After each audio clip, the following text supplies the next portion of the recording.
Juste une semaine après que les États-Unis ont adopté une loi sur Hong Kong, ils ont procédé de la même manière sur un autre territoire chinois, la région autonome ouïghour du Xinjiang.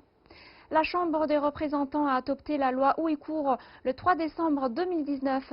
Elle donne au président des États-Unis le pouvoir de sanctionner les fonctionnaires chinois qui sont, je cite, responsables d'atteintes aux droits de l'homme au Xinjiang et ailleurs. Mais quelle est donc la véritable image du Xinjiang?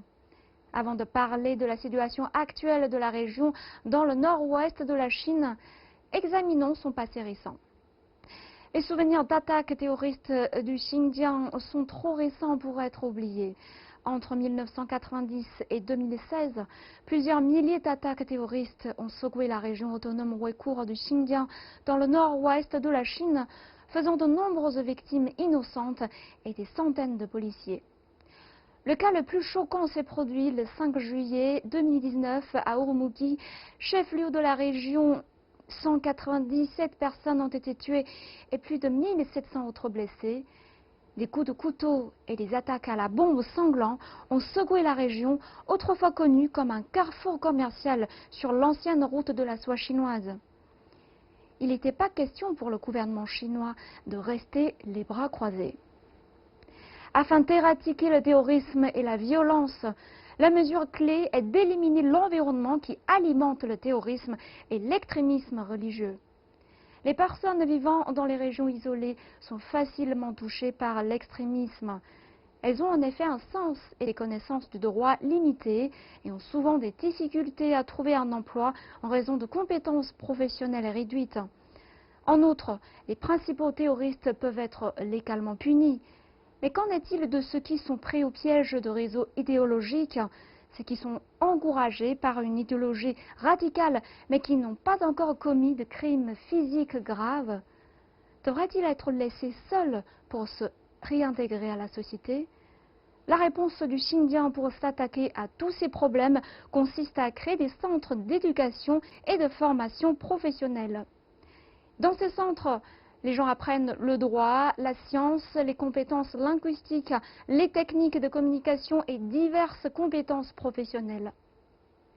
En conséquence, beaucoup ont repris une vie normale, que ce soit pour trouver un emploi ou créer leur propre entreprise. Pas un seul cas de terrorisme ne s'est produit au cours des 3 dernières années et le tourisme est à nouveau en plein essor. Pour la seule année 2018, le Xinjiang a accueilli 150 millions de touristes, soit une augmentation de 40% par rapport à l'année précédente, dont 2,6 millions en provenance de l'étranger. Et quelle est la véritable image du Xinjiang aujourd'hui? 64 ans après la création de la région autonome ouïghour du Xinjiang, son économie a été multipliée par 80. Et depuis 2014 seulement, près de 3 millions de personnes sont sorties de la pauvreté. Dans le Xinjiang, on compte plus de 24 000 mosquées, ce qui représente une mosquée pour 530 musulmans en moyenne. Cependant, les États-Unis ferment les yeux sur tous ces progrès remarquables.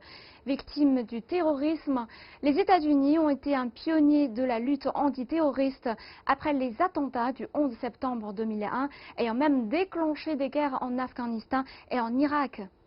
Cependant, s'agissant du terrorisme dans le Xinjiang, les États-Unis ont modifié leur libellé. Ces terroristes du Xinjiang sont devenus des manifestants et l'action antiterroriste du gouvernement chinois est devenue une violation des droits de l'homme.